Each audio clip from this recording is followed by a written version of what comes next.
Hey everyone, welcome back to Fishing Outside the Box, and welcome back to part 2 of the lifelike bluegill lure build that we've been working on. I'm sorry for the wait. I've been busy working and doing my real job to pay some bills. Through this Thanksgiving season, we've been doing all kinds of stuff with the family, so thank you for your patience. I also wanted to mention thank you guys so much for your support. Y'all have been subscribing like crazy recently, and the channel's been growing. Certainly nothing that was going to support me financially yet, but my dream is to make this channel my full-time job and to support my family with it and use my talents and skills in that way. So thank you all so much for your support. Okay, so here's what I have been doing with this lure off camera, and I saved y'all this process because it's really boring and it takes forever.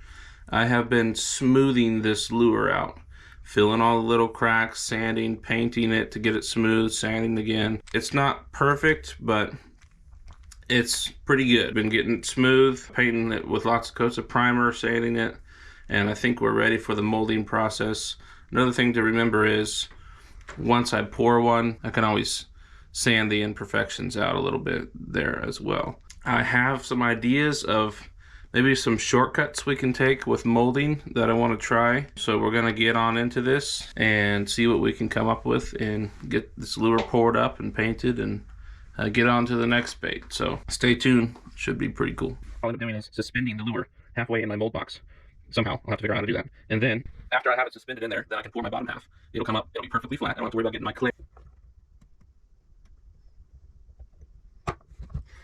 Okay, that glue is not wanting to stick to this box, so I'm gonna have to put some tape on it. Okay, I had a different idea. I'm scrapping this for now. What I ran into is with these fins like this being kind of scalloped like this, they would need a vent tube off of each one, because resin, if there's air in there and resin fills up from the bottom, that's always going to be a bubble. So what I decided is I'm going to pour it from the bottom, and that way everything goes down in there. Yeah, and the type of resin I use is consistent all the way through. If you use like Alumilite and mix microballoons into it, they will all float up to the top, and you want those at the top. The type of resin I use is consistent all the way through.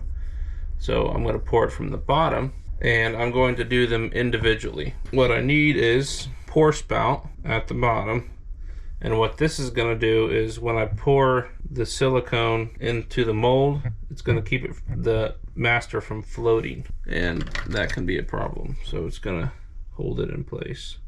Hot glue stuck to the lure, and then stuck to the bottom of the mold.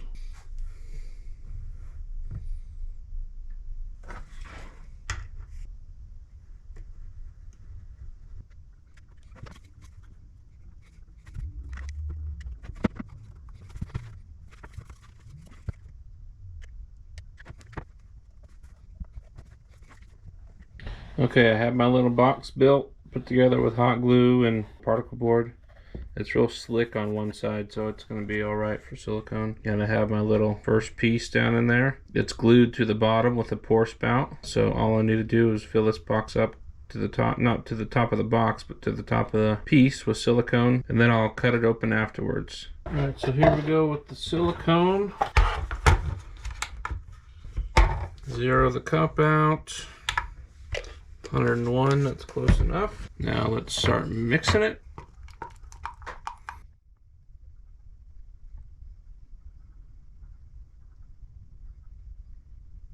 We got it in there. Last of that silicone is draining out into the box, and that one should be good to go. This is kind of a new process for me. I normally do it with the clay, but I'm trying to see if I could get around doing that messy process of the clay, so hopefully this works out. Okay, now I have my box pieces cut out for my other 3 parts, and since you already saw me do the head piece, I'm just going to time lapse this.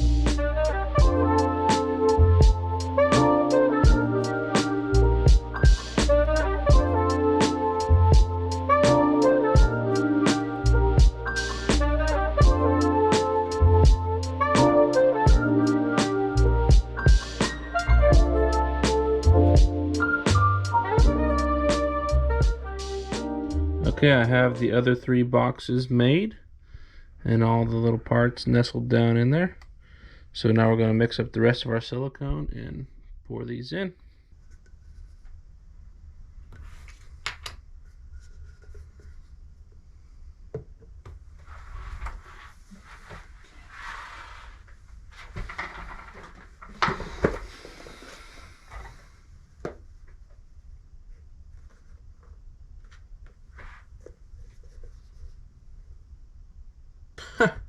I didn't have enough room in the container for all the silicone, so I had to find a bigger container really quick.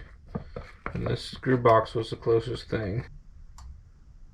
Alright, they're all full. They should be set up in about 30 minutes. Okay, I've been editing a video while this has been setting up, and they're hard now. We're going to cut these babies open and see how we did.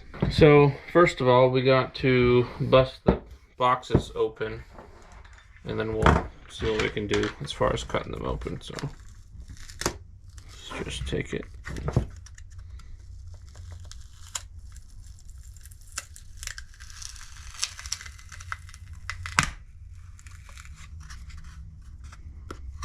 Okay.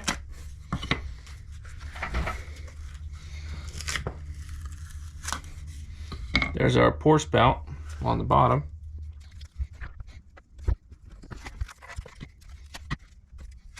Okay, that worked good. So now we got to cut this open, but the key in cutting these open is you have to do it in a swirly pattern or a zigzag pattern. That way they align when you go to pour them. You can't just cut them straight. Here goes, I guess.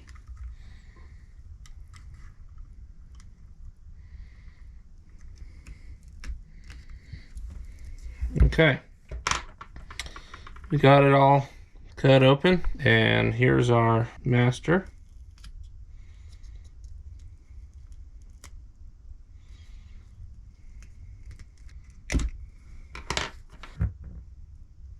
Turned out very clean. I pour it with the eyes in it and the hook hangers, and then when I go to pour the resin, I'll just put the eye in there and pour the resin around it, and when I take it out, it'll be cast into the lure already, and I think that makes it stronger.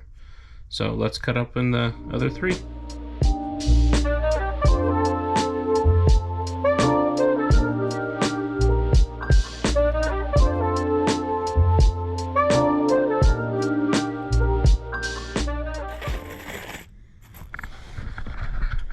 Alright, now we'll place our screw eyes like I talked about. And then throw the other half on. And we'll get our two pieces here.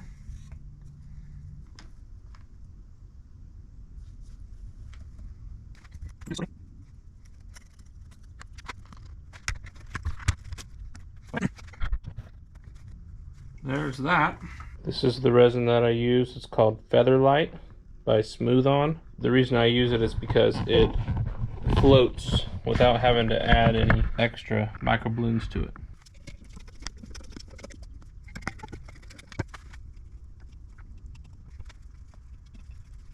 We're going to mix them together by weight.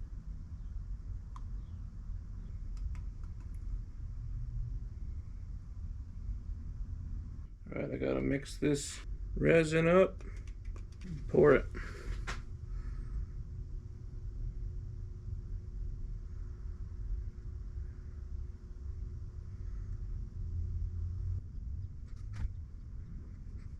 I think they're set up, and we're going to do a quick demolding here.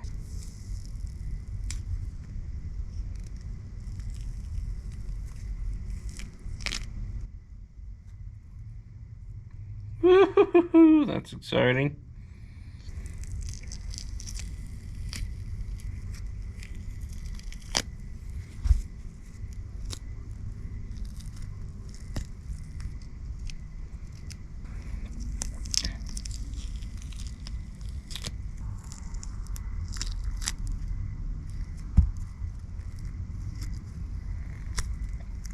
Okay, this one didn't fill all the way up. That's okay, because we made individual molds, so we can just pour another piece. Alright, well, here's what we have. That's our first pour, and didn't go altogether too bad. I have to make a few adjustments. Okay, we had to try a couple times and do a couple pours to get a clean one. It's cold outside right now, and I have to heat my resin up just a little bit to get it to pour good. We have a complete pour here, so I'm going to clean it up, assemble it, and we'll get some weight in the belly, and we'll do a swim test out on the pond with y'all, and then we'll make sure it's fully cured, and we'll throw some paint on it.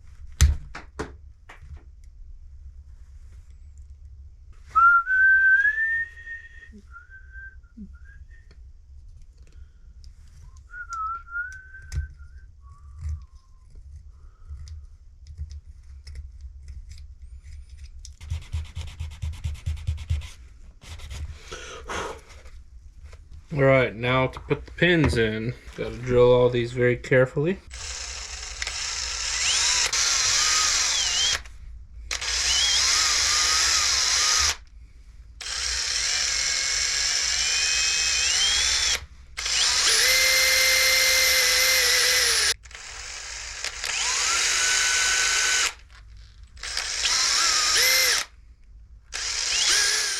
Stainless steel pin.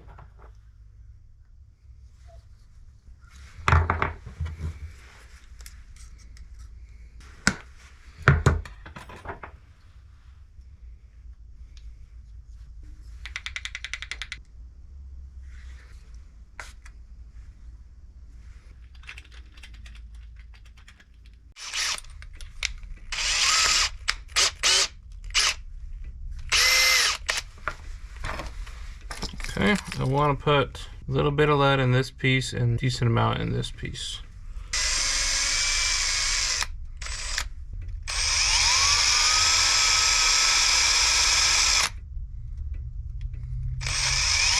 Now, I've done this before in one of my other videos. I can't pour lead into this, it'll melt the resin, I think.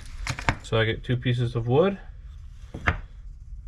and I clamp them together like so. I drill the two sizes that I drilled out of the lure out of here.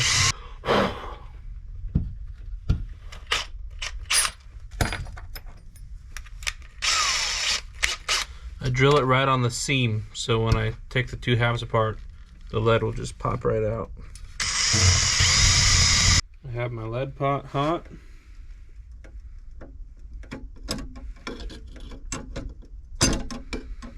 Just fill up those two cavities. Wait for it to set. All right, they're set up.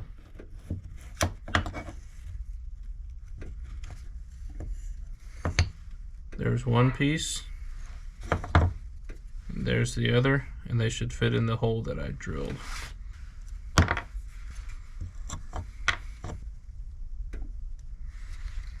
That's all the way in. Now I'm going to mark it with my knife and go cut them off real quick in the bandsaw.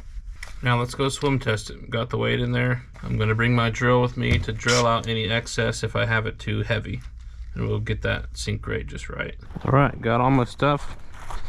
Let's head out to the pond here.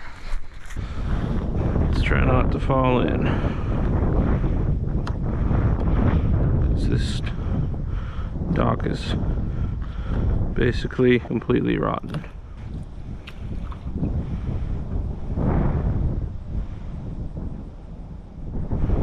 Woo! So it kind of already does what I want it to do.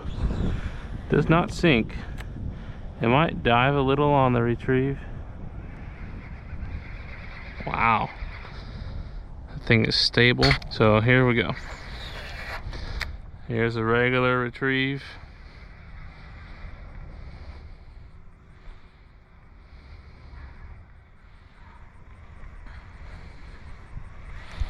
Here's a slow crawl. Sometimes I use this at night. Look at that.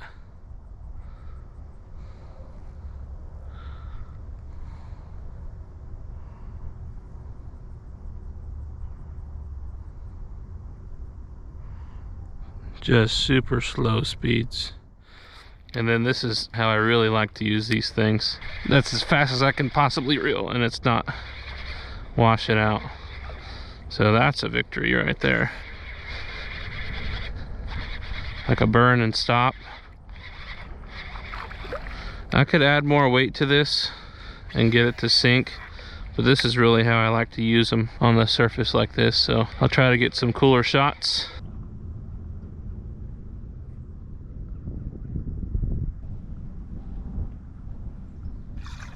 All right, now it's time to paint, and I have a specific paint job I want to do to this lure, and it is specifically a bluegill that is the size of the lure, and that's a huge detail to me because bluegill change colors throughout their size ranges. When they're very small, they have much different coloring, not all the bright, vibrant details that they have when they're big. I actually have a video on that, and here comes a train, but I have a video on that with my spiel about bluegill lure colors. But anyway, I picked a bluegill that was about palm size, very similar to the size of my lure, and it's one I have a picture of that I caught. That's my target color right there. Starting with a base coat of like a off-white, a little bit of blue in there. So what I'm trying to duplicate is in between the scales you got that like bluish, whitish, because I'm gonna put the base coat down and then spray the scales on top. So I'm getting there.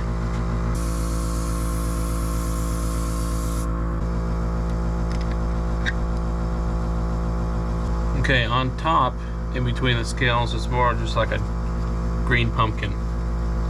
So I'm gonna have to mix that too.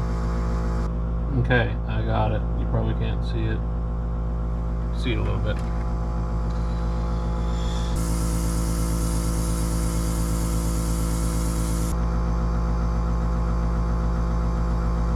Next color I'm going for is that greenish copper, whatever you call it,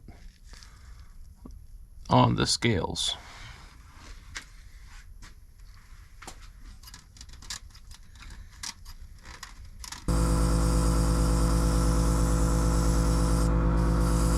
Alright, this is what I have so far.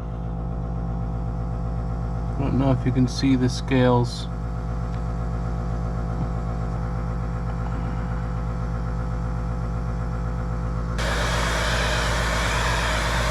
Okay, so now we basically need a cross between what's on the back and what's on the scales. It's like a copper, but more of a green.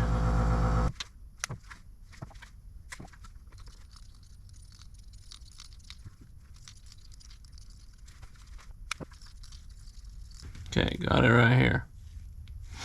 Now this is the color for the back and the fins. Okay, I saved my color from my gills. I'm going to go back over that. I'm going to make a stencil for this pectoral fin and paint it on. Don't worry about that.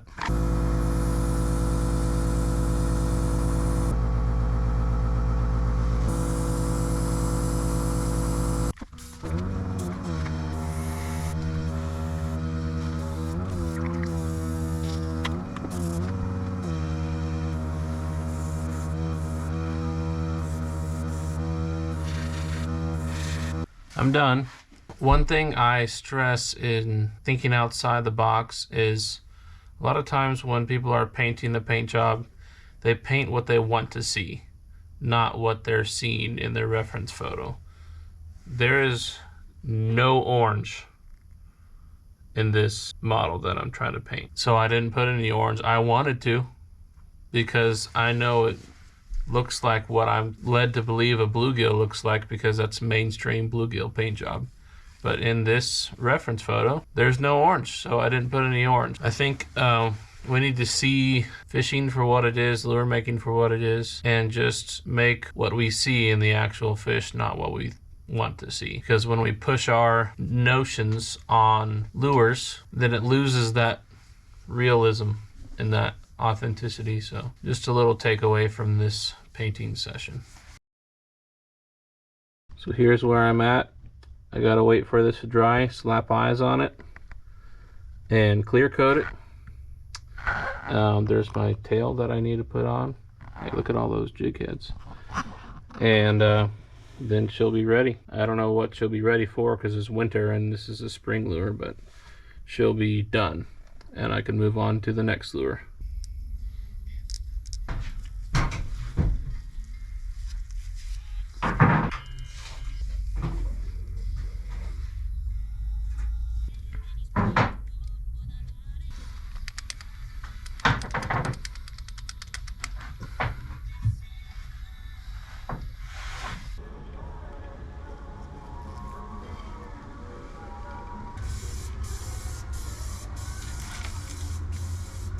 May cause drowsiness or dizziness, may cause cancer, may cause damage to organs through prolonged or repeated exposure. Yeah, I'm gonna die lure making. I wouldn't breathe it on purpose, but they always make that stuff sound worse than it really